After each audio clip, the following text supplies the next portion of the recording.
wasiirka wasaaradda madaxtooyada Somaliland Xilsi Cali Xaaji Xasan oo ay wehelinayaan maareeyaha wadooyinka Jamhuuriyadda Somaliland iyo mas'uuliyiin kale ayaa maanta kormeer ku soo maray dhismaha wadada isku xidhaysa caasimadda Somaliland ee Hargeysa iyo magaalada Berbera oo hadda maraysa magaalada Xamaas ee duleedka magaalada Berbera waxaana uu wafdigani indhayn ku soo sameeyay qaybihii hore ee wadada iyo halka ay maanta marayso iyagoona ku amaanay shirkadda Amal waxqabadyada ay dalka u hayso oo iyagu gacanta ku haysta dhismaha wadadani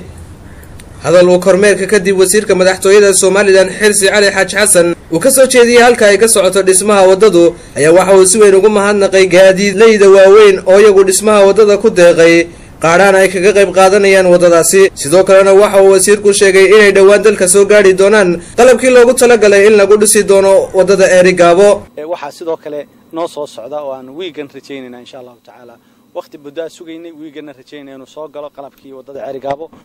qaar badan baa laga yaabaa dadka inta samaha waxa weeye aan badana carabkooda ku badnayn ama waxa weeye horumarka dalka aan waxa weeyaan aad iyo aad ugu soo jeedin dacayadaha ka dhigta waa dhab waa tan bashalay waa tiin la lahaa waxba sameyn maayaan wanaga Berbera marinayna Eerigaabana waxaad arki doontaa insha Allah ta'ala iyadoo samaysan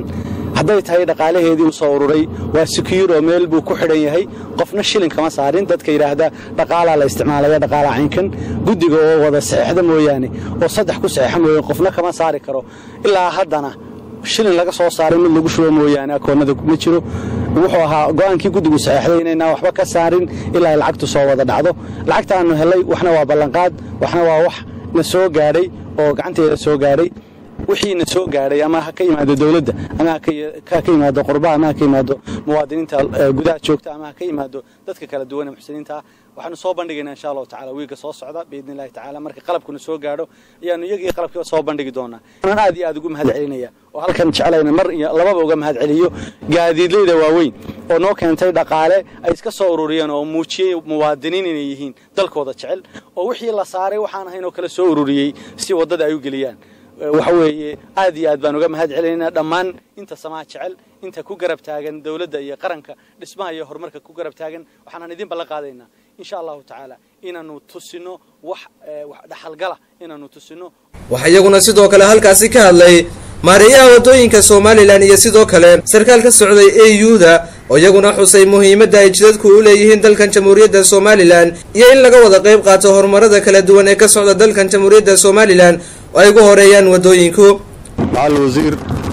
waxaynu joognaa hadeer wax weeyaan qaybtii u dambeysay 2 kiiloomitir shirkadda Amal ay ka shaqeynaysay qaybihii ugu dambeeyay wana aragtaa kullay